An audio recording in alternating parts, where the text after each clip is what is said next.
Mira bien, hijo de tu puta perra madre. A mí me pela la verga el Mencho. Aquí si nomás se los digo puro 420. Yo no me duermo como el pirata o el chanito de Culacán. Yo soy inmortal. Ang TikTok video na inyong napanood ay in-upload noong taong 2020 sa isang account na may username na Illuminati6. Ang karaniwang content na Illuminati6 ay ang paggawa ng kung ano-anong hamon o dare mula sa kanyang mga followers. Base sa translation ng video mula Spanish to English, isang follower ang nag-comment ng "I dare you to challenge El Mencho" at ito nga ang naging sagot ng TikToker sa hamon. Para sa mga hindi nakakakilala kay El Mencho, isa lang naman siya sa mga pinaka-notorious at brutal na cartel leaders sa buong Mexico. Pagkatapos kumalat ng video ng pambabastos sa cartel boss, sinundan agad ito ng isang apology video ni Illuminati6 na nagmamakaawa kay El Mencho na patawarin siya at huwag siyang sasaktan. Base sa usap-usapan online, parang wala namang nangyaring masama kay Illuminati6 at marahil na isalba siya ng kanyang apology video. Pero kung babalikan nyo ang mga sinabi ng TikToker sa kanyang original video, nabanggit niya ang mga katagang "I don't sleep like El Pirata or El Chanito." Si El Pirata at El Chanito ay dalawang Mexican social media content creators na nambastos din kay El Mencho sa social media. Gaya ni Illuminati6, isa sa kanila ang nakaligtas mula sa galit ng cartel leader. Samantala, ang isa sa kanila, well, sabihin na lang natin na naging malagim na example siya para sa mga taong gagawin ng lahat para lang sa clout.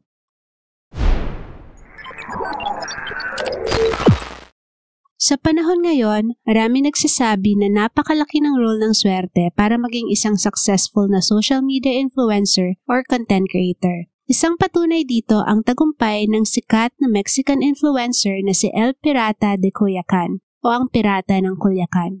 Ang tunay na pangalan ni El Pirata de Culiacan ay Juan Luis Lagunas Rosales at siya ay pinanganak noong taong 2000 sa Navolato, Sinaloa, Mexico. Ang lugar ng Sinaloa kung saan siya nagmula ay kilalang pugad ng ilan sa mga pinakamalalaking drug cartels. Kabilang na nga dyan ang Sinaloa Cartel na pinamunuan ni Joaquin El Chapo Guzman.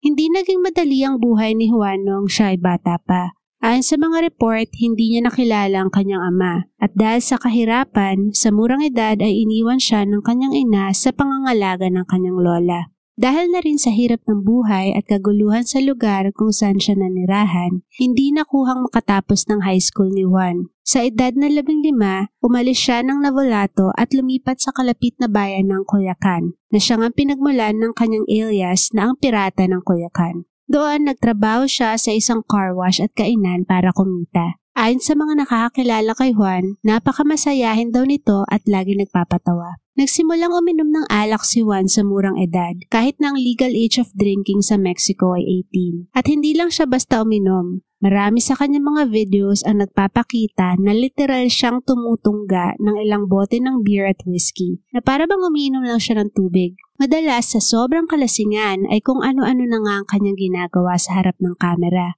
At minsan ay nakakatulog na lang siya kahit na nakatayo. Dahil para sa marami ang ginagawa ni Juan ay napaka-entertaining, naging viral ang ilan sa kanyang mga videos at sa edad na 17, siya ay naging isang social media sensation sa Mexican Spanish space. Nagkaroon siya ng 300,000 na followers sa Instagram at mahigit 1,000,000 followers naman sa Facebook. Naging mabilis din ang kanyang pagsikat at di kalaunan ay naiimbitahan na siya na ma-feature sa mga music videos at sabi pa nga, ang bayad daw sa kanya para sa simpleng appearance sa mga bar or club ay nasa $1,000. Malaking halaga na ito sa Mexico considering na ang ginawa niya lang ay magpakita sa isang event. Dahil sa kasikatan na tinatamasa niya, madaling isipin na yun na nga ang mag-aahon kay Juan sa hirap. Well, oo, nakaahon siya sa pinansyal na hirap. Pero nabaon naman siya sa mas malalim na problema, ang pagkalulong niya sa alak. Marami ang nagpahatid kay Juan ng pag-aalala tungkol sa kanyang alcoholism, pati na rin sa walang pakundangan nitong pagbibilad ng kanyang bisyo sa social media.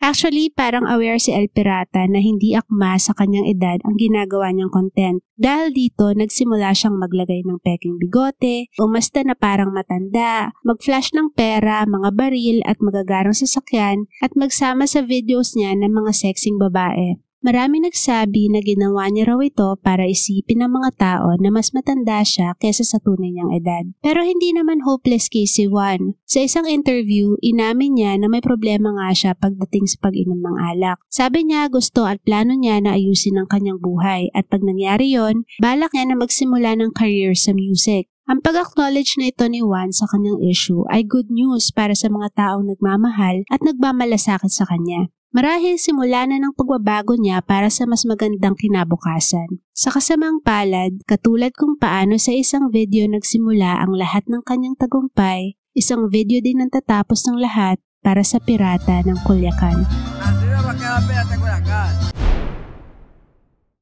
Noong 2017, isang video ni El Pirata ang nag-viral, hindi lang dahil sa paglaklak na naman nito ng ilang bote ng alkohol, kundi dahil sa mga sinabi nito. Habang lasing na lasing, humarap si Juan sa kamera at sinabi, "El Mencho, a mí me pela la verga!" Bastos at may tuturing na insulto ang ibig sabihin nito, na maaaring i-interpret na El Mencho suck dick. Gaya ng nabanggit ko kanina, hindi ang katulad ni El Mencho ang gusto mong bastusin kahit sa social media. Para mas maintindihan nyo ang bigat ng ginawa ni Juan, hayaan yung bigyan ko kayo ng crash course tungkol kay El Mencho at sa kartel na pinamumunuan niya. Si Nemesio Ceguera Cervantes o mas kilala sa kanyang palayaw na El Mencho ay pinanganak noong taong 1966 sa Michoacan, Mexico. Pinanganak at lumaki siya sa kahirapan at hindi siya nakapagtapos kahit ng primary school.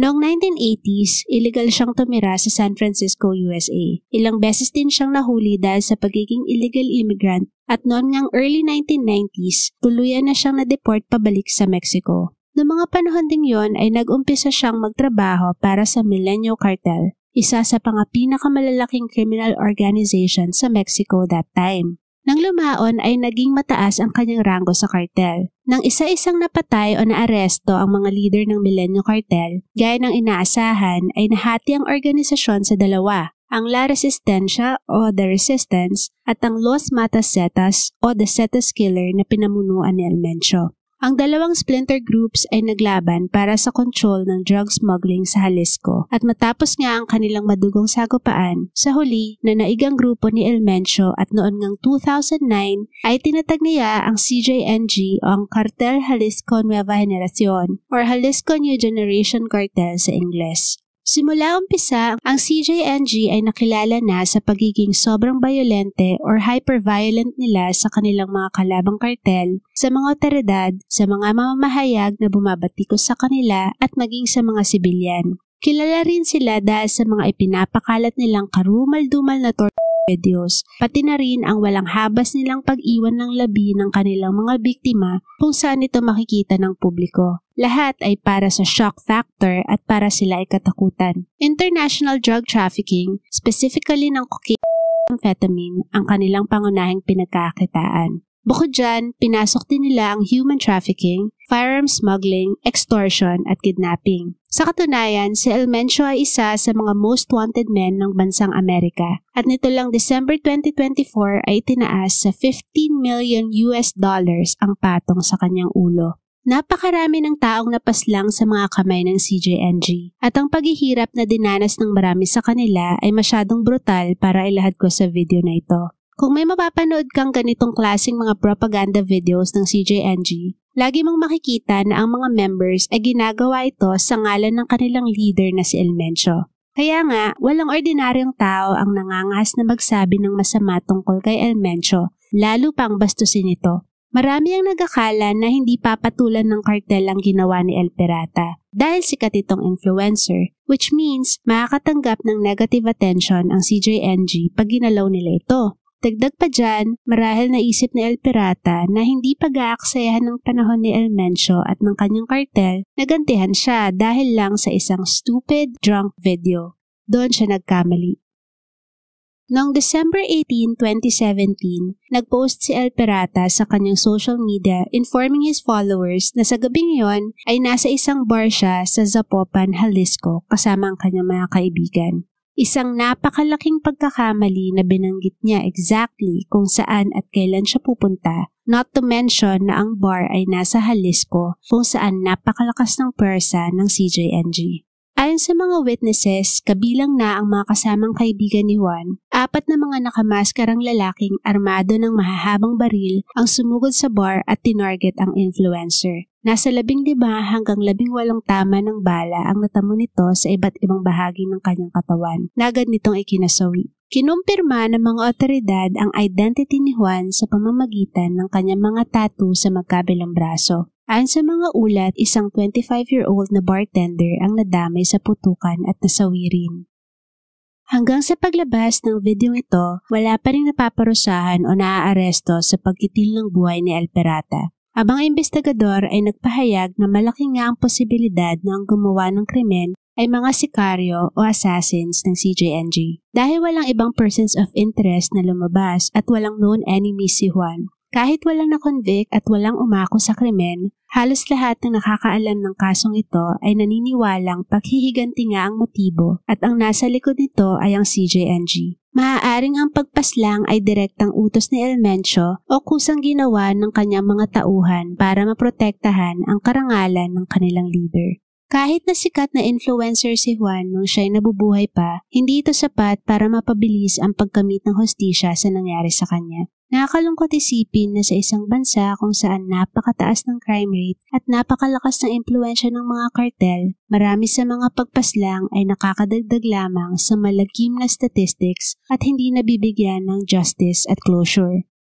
Sa kabila ng pakikiramay ng mga nakakakilala kay Juan at ng mga netizens, marami rin na nagsabi na dinala daw ng influencer ang kapahamakan sa kanyang sarili. Ayon sa kanila, ang reckless nitong lifestyle at uncontrollable drinking na nagresulta sa video na naging mitsa ng galit sa kanya ng kartel ang naging sanhi ng kanyang maagang pagkawala. Hindi man makakaila na totoo ang mga ito. Tila ba nakakalimutan ng mga tao na si Juan ay 17 years old pa lamang nung siya'y pinaslang. Isang teenager na hindi pa fully developed ang mentalidad. Isang menor de edad na dapat sana ay nagabayan at naprotektahan. Isang murang buhay na tinapos ng tila ba walang hanggang karahasan. At dyan po nagtatapos ang kaso natin for today. How I wish na may satisfying ending ito at may nanagot sa nangyari sa biktima. Pero alam nyo, isa po itong malungkot na katotohanan sa Mexico at marami pang bansa dyan sa Latin America, gaya ng Brazil, Venezuela, El Salvador. Ilan po yan sa mga pinakadelikadong bansa sa buong mundo in terms of crime rate. Actually, noong 2024, 9 out of 10 sa most dangerous cities sa buong mundo ay nasa Latin America. 7 sa cities na yan nasa Mexico, Colima, Mexico being the most dangerous city. Kilala rin ang mga Latin American cartels and gangs sa paggamit ng social media for propaganda. Kaya malamang magpupunta ulit tayo sa mga bansang yan sa mga susunod kong videos. Isa pang punto na pinapakita ng kasong ito ay yung anything for clout or anything for views mentality ng mga tao sa social media ngayon. Yung i-content mo na lumalabag ka sa batas, gumagapang ka sa busy na kalsada, gumagamit ka ng bawal sa harap ng camera, pati ang mga extreme mukbangs. Yung ibang tao ilalagay sa peligro ang buhay nila pati kaligtasan ng iba para lang saan? Sa 15 minutes of fame. Viral ka nga ngayon pero bukas nakalimutan ka na kasi may bago ng trending. Kaya isip-isip muna bago gumawa at mag-post ng kung ano-ano. Isa pa, ang pagiging viral ay hindi lang nakaka-attract ng positive attention. Madalas pa nga negative attention at toxicity ang dala niyan. At kung talagang mamalasin ka, gaya ng kaso natin ngayon, baka yan pa ang ikapahamak mo. Kung nakarating kayo sa dulo ng video, maraming salamat po sa panonood. Para sa iba pang videos gaya nito, subscribe and turn on notifications para lagi kayong updated. I would also love to read your thoughts and suggestions sa comment section. Again, thank you po at ingat tayong lahat. Bye!